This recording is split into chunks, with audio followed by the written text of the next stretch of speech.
नमस्कार दोस्तों, आज की इस वीडियो में हम लोग क्लास 12th की बायोलॉजी से जनन स्वास्थ्य चैप्टर से मोस्ट इम्पॉर्टेंट ऑब्जेक्टिव क्वेश्चन देखने वाले हैं। यहाँ पे मैंने पहला क्वेश्चन लिया है कि इनमें से कौन जनसंख्या नियंत्रण का प्राकृतिक उपाय है? शिकार, परजीविता, ए एवं बी दोनों, इनमें से कोई नहीं। तो दोस्तों इसका ऑप्शन सी सही हो जाएगा, यानी कि शिकार और परजीविता दोनों होता है, यानी कि ए और बी दोनों हो जाएंगे। यहाँ पे दूसरा क्वेश्चन है कि निम्नांकित में से कौन जन्म दर नियंत्रण की शल्य विधि है? वैसेक्टॉमी, ट्यूबेक्टॉमी, ए और बी दोनों, इनमें से कोई नहीं। तो इसका भी ऑप्शन सी सही हो जाएगा, ए और बी दोनों। यहाँ पे क्वेश्चन नंबर 3 है कि निम्न में से किसे कॉपर टी रोकता है? निषेचन, अंडोत्सर्ग, वीर्यपतन, आरोपण। तो दोस्तों यह है अंडोत्सर्ग। क्वेश्चन नंबर 4 है कि महिलाओं में शल्य क्रिया द्वारा बांध्यकरण प्रक्रिया को कहते हैं? नलिका उच्छेदन, शुक्रवाहक उच्छेदन, प्रत्यारोपण का, रोधक का। तो इसका ऑप्शन ए सही हो जाएगा, नलिका उच्छेदन। यौन संचारित रोग कौन है दोस्तों? खसरा, टीबी, गोनोरिया, टाइफाइड। तो इसका एक और हो जाएगा गोनोरिया। यहाँ पे क्वेश्चन नंबर 7 है कि अंत गर्भाशय तकनीक की औसत असफलता की दर है? 23%, 20%, 1%, 4%। तो दोस्तों यह है 4%। क्वेश्चन नंबर 8 है कि जनन स्वास्थ्य के लिए क्या सावधानी की ज़रूरत है? यौन संचारित रोग से बचाव, गर्भपात, गर्भवती व समुचित देखभाल, या इनमें से सभी? तो दोस्तों इनमें से सभी आवश्यकता है, यानी कि आपका ऑप्शन नंबर डी सही हो जाएगा।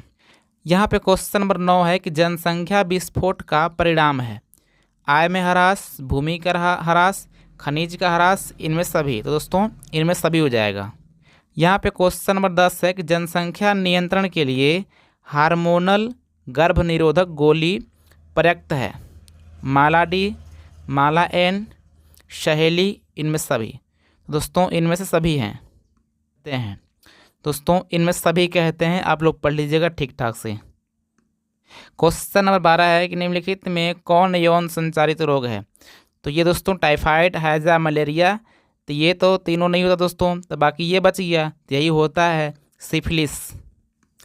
यहाँ पे क्वेश्चन नंबर 13 है कि भारत में प्रथम जनगणना कब हुई थी? तो भारत में प्रथम जनगणना हुई थी 1951 ईस्वी में। यहाँ पे क्वेश्चन नंबर 14 है कि उच्च मृत्यु दर के कारण जनसंख्या में तीव्र ह्रास कहलाता है? क्या कहलाता है? जनसंख्या घनत्व, जनसंख्या उन्मूलन, जनसंख्या विस्फोट, उपरोक्त सभी? तो दोस्तों ये कहलाता है जनसंख्या उन्मूलन, यानी कि उच्च मृत्यु दर के कारण जनसंख्या में तीव्र ह्रास मतलब कमी को कहते हैं जनसंख्या उन्मूलन। यहाँ पे क्वेश्चन नंबर 15 है कि सहेली जो कि मादा गर्भ निरोधक गोली है प्रयोग की जाती है? रोजाना, साप्ताहिक, तिमाही, मासिक? तो दोस्तों ये की जाती है साप्ताहिक, यानी सप्ताह में एक बार। यहाँ पे क्वेश्चन नंबर 16 है कि RU4086 दवा प्रयोग की जाती है? गर्भ निरोधन में, एमनियोसेंटिक्स में, गर्भपात कारण के रूप में, कि म्यूटाजन के रूप में? दोस्तों ये की जाती है गर्भपात कारक के रूप में। यहाँ पे क्वेश्चन नंबर 17 है कि प्रथम मानव जनसंख्या विस्फोट का कारण हुआ? क्या कृषि, की औद्योगिकरण, की अल्प आयु विवाह, की सभ्यता में परिवर्तन? तो दोस्तों ये हो जाएगा ऑप्शन नंबर सी, यानी कि अल्पायु विवाह। यहाँ पे क्वेश्चन नंबर 18 है कि मादा में मुख्य गर्भ निरोधक किसे रोकती है? अंडोत्सर्ग, निषेचन, रोपण, यौन में शुक्राणु का प्रवेश? तो दोस्तों क्वेश्चन नंबर डी सही हो जाएगा। यहाँ पे क्वेश्चन 19 है कि जनसंख्या नियंत्रण की सर्वाधिक उपयुक्त विधि है? गर्भपात, मुख्य गोलीय, वीर्य सेवन, बांध्यकरण? तो दोस्तों यह है बांध्यकरण। यहाँ पे क्वेश्चन 20 है कि केंद्रीय औषधि अनुसंधान संस्थान द्वारा कौन सी गर्भ निरोधक गोली तैयार की गई है? माला डी, संयुक्त गोली, सहेली, निरोध। तो दोस्तों यह है सहेली, यानी कि option number C. Question number 21 है कि निम्नलिखित में से कौन सी जन्म नियंत्रण की प्राकृतिक विधि नहीं है? बाह्य स्खलन, आवधिक संयम, वासेक्टोमी, स्तनपान, अनात्रव। दोस्तों ये हो जाएगा वासेक्टोमी। यहाँ पे क्वेश्चन नंबर 22 है कि जनसंख्या का अध्ययन कहलाता है। तो जनसंख्या के अध्ययन को दोस्तों कहते हैं डेमोग्राफी। क्वेश्चन नंबर 23 है कि संतानोत्पत्ति नियंत्रण के क्या उपाय हैं? तो संतानोत्पत्ति नियंत्रण के दोस्तों ये उपाय है कि हार्मोनल विधियां, ये वाला है दोस्तों प्राकृतिक विधियां, यांत्रिक विधियां, ये तीनों के तीनों है, यानी कि ऑप्शन नंबर डी सही हो जाएगा इनमें से सभी। क्वेश्चन नंबर 24 है कि परख नली शिशु के संबंध में सत्य है। पहला ऑप्शन है कि मादा के जननांग में निषेचन तथा परख नली में वृद्धि। दूसरा ऑप्शन है कि जन्म पूर्व शिशु को इनक्यूबेटर में रखना। और तीसरा है कि जननांगों से बाहर निषेचन तथा गर्भाशय में परिवर्धन। चौथा है कि निषेचन तथा परिवर्धन गर्भाशय के बाहर। तो दोस्तों इसका ऑप्शन नंबर सी सही हो जाएगा, जननांगों से बाहर निषेचन तथा गर्भाशय में परिवर्धन। यहाँ पे क्वेश्चन नंबर 26 है कि निम्नलिखित में कौन सी हार्मोन रिलीजिंग IUCD है? Lips loop, Multiload 375, CUT, LNG20। तो दोस्तों यह है LNG20। अगला क्वेश्चन है कि मॉर्निंग आफ्टर पिल्स से गर्भधारक को रोका जा सकता है यदि इसे घंटे के अंदर कर लिया जाए, यानी कि 72 घंटे के अंदर कर लिया जाए दोस्तों। अगला क्वेश्चन है कि कैंडिडियोसिस का कारण है पब्लिक लाइस, योनी ईस्ट, पिनवर्म की जाइंट एमोबा। तो दोस्तों ये हो जाएगा योनी ईस्ट।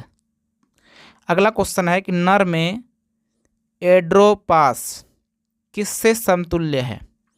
तो दोस्तों ये हो जाएगा फीमेल मोनोपास से। क्वेश्चन नंबर 30 है कि सिफिलिस के लिए सबसे उपयुक्त जांच है ELISA, PCR, PDRL, DNA hybridization. दोस्तों ये हो जाएगा VDRL। यहाँ पे अगला क्वेश्चन है कि जन्म दर नियंत्रण के लिए कौन सी रासायनिक विधि उपयोग में लाई जाती है? तो दोस्तों इसका सही आंसर हो जाएगा जेली क्रीम। कौन सा दोस्तों? Jelly cream. यहाँ पे क्वेश्चन नंबर 32 है कि निम्नलिखित में कौन सी यांत्रिक तकनीक है गर्भधारण रोकने के लिए तथा IUCD के लिए? तो ये है दोस्तों कॉपर टी। यहाँ पे अगला क्वेश्चन है कि निम्नलिखित में कौन सी यांत्रिक तकनीक ग्रीवा के ऊपर गर्भधारण के लिए लगाया जाता है? तो ये है दोस्तों कौन सा? Diaphragm, loop, copper T. तो ये हो जाएगा दोस्तों डायाफ्राम, यानी कि पहला ही आपका ऑप्शन सही हो जाएगा। अगला क्वेश्चन है कि गर्भ निरोधक गोली में निहित प्रोजेस्टेरॉन से क्या तात्पर्य है? अंडोत्सर्जन को रोकना, निषेचन को रोकना, युग्मज के इम्प्लांटेशन को रोकना कि क्लीवेज को रोकना? तो दोस्तों ये हो जाएगा पहला ऑप्शन, यानी कि अंडोत्सर्जन को रोकना, ऑप्शन नंबर ए। यहाँ पे अगला क्वेश्चन है कि एक गर्भ निरोधक गोली अंडोत्सर्जन को किस प्रकार रोकता है? तो दोस्तों ये हो जाएगा FSH एवं LH को रोककर। यहाँ पे अगला क्वेश्चन है कि PCR किसकी जांच के लिए प्रयुक्त होता है? तो दोस्तों PCR किसकी जांच के लिए प्रयुक्त होता है? तो यह है जेनिटल हार्प्स के लिए, यानी कि इसका ऑप्शन नंबर ए सही हो जाएगा, जेनिटल हार्प्स के लिए। यहाँ पर दोस्तों अगला क्वेश्चन है गोनोरिया क्या है? बैक्टीरियल रोग है कि यौन रोग है कि STD? इनमें सभी। तो दोस्तों जो गोनोरिया है बैक्टीरियल रोग है और यौन रोग भी है, STD भी है, यानी कि इसका ऑप्शन नंबर डी सही हो जाएगा इनमें से सभी। यहाँ पे क्वेश्चन नंबर 38 है कि अवरोधक तकनीक का प्रयोग जन्म दर के नियंत्रण के लिए कौन सा है? तो इसका ऑप्शन नंबर हो जाएगा दोस्तों इनमें से सभी। अगला क्वेश्चन है कि शरीर के किस हिस्से में शुक्राणुनाशक द्वारा शुक्राणु को मारा जाता है? यौन, ग्रीवा, फैलोपियन ट्यूब, ए और बी दोनों में। दोस्तों ए और बी दोनों में, यानी कि ऑप्शन नंबर डी सही हो जाएगा। क्वेश्चन नंबर 40 है कि गोनोरिया एवं सिफिलिस कहाँ सबसे अधिक पाया जाता है? दोस्तों गोनोरिया एवं सिफिलिस पूरे विश्व में सबसे अधिक पाया जाता है, यानी कि ऑप्शन नंबर सी सही हो जाएगा। यहाँ पे क्वेश्चन नंबर 41 है कि निम्नलिखित में कौन सा यौन संक्रामित रोग है? Typhoid, tetanus, leprosy, hepatitis B. तो दोस्तों यह है हिपेटाइटिस बी। क्वेश्चन नंबर 42 है कि जेनिटल वार्ट एक विषाणु जनित रोग है जो किससे होता है? तो दोस्तों ये होता है ह्यूमन पैपिलोमा वायरस द्वारा।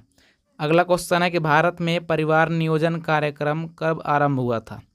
तो दोस्तों भारत में परिवार नियोजन कार्यक्रम आरंभ हुआ था सन 1951 ईस्वी में। यहाँ पे अगला क्वेश्चन है कि जनसंख्या अधिक होने से क्या हो रहा है? दोस्तों जनसंख्या अधिक होने से प्रति व्यक्ति आय कम हो जाएगी। सही बात है, तो ये पहला ऑप्शन हो जाएगा दोस्तों। यहाँ पे अगला क्वेश्चन है कि परिवार नियोजन के लिए शुक्रवाहिनी को काटकर बांधने की विधि को कहते हैं? दोस्तों उसे कहते हैं वेसेक्टॉमी। यहाँ पे अगला क्वेश्चन है कि ऑस्ट्रेलियन एडिजेन जांच द्वारा किस बीमारी का पता लगाया जाता है? तो दोस्तों ऑस्ट्रेलियन एडिजेन जांच के द्वारा हिपेटाइटिस बी बीमारी का पता लगाया जाता है। अब दोस्तों बस इतने ही क्वेश्चन थे। आई होप कि आपको सारे ही क्वेश्चन अच्छे लगे होंगे और आपको ये वाला वीडियो पसंद आया होगा। अगर आपको ये वाला वीडियो पसंद आया है तो इस वीडियो को प्लीज़ लाइक कर लीजिए, चैनल को सब्सक्राइब करके बेल आइकन ज़रूर प्रेस कीजिएगा। इससे क्या होगा, जो मेरी अगली वीडियो जाएंगी अच्छी उसका नोटिफिकेशन आपको मिल जाएगा, जिससे आप मेरी सारी वीडियो पहले देख पाएंगे। सो दोस्तों मिलते हैं किसी और वीडियो में, तब तक नमस्कार, जय हिंद।